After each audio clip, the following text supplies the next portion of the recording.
The Profound Chinese Language, Episode 2 Goat.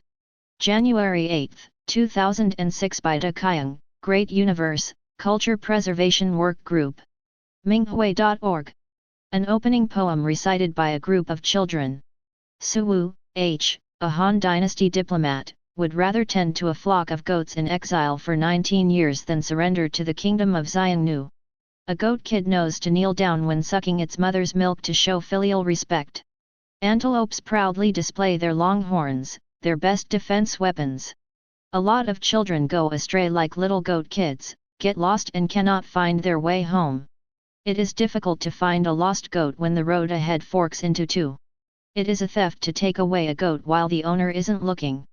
It is necessary to mend the pen after one's goats are stolen. A flock of 3 goats symbolizes a surge of good luck.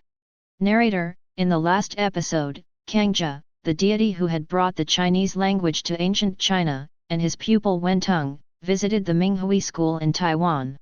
Kangzhe was very happy to see that the traditional Chinese characters were well preserved and continued to be taught in Taiwan. Suddenly the school bell rang. Children, recess! Cheering in excitement. A flock of children burst out of classrooms and began to play happily in the playground on campus. Ying, Yun, have you reviewed yesterday's homework? Yun, not yet. In yesterday's Chinese character class, Ms. Wang taught us about a new Chinese character R, which means goat or sheep in Chinese. She explained to us that it is a pictograph. In other words, it is based on the drawing of the goat. But I don't quite understand what she said because I don't see how the character resembles any goat I have ever seen. Ying, indeed. I have the same question.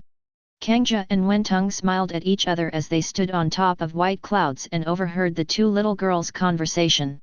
After a brief and sudden presence of fog, Kangzhe and Wentong appeared before Ying and Yun. Yun, oh! Who might you be?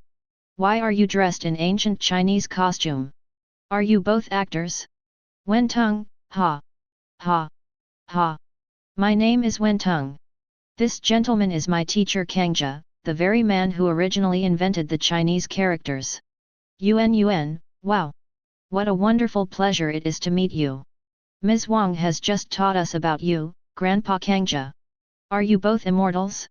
Kangzhe, of course we are. We overheard your conversation.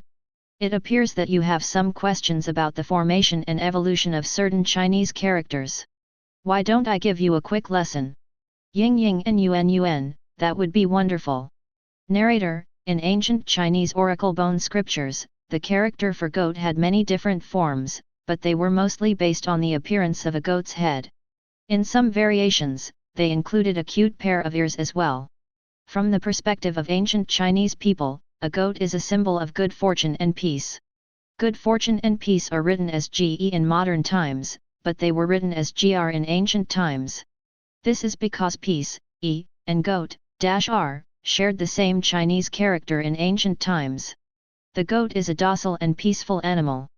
Goats do not bully the weak and rarely lose their temper.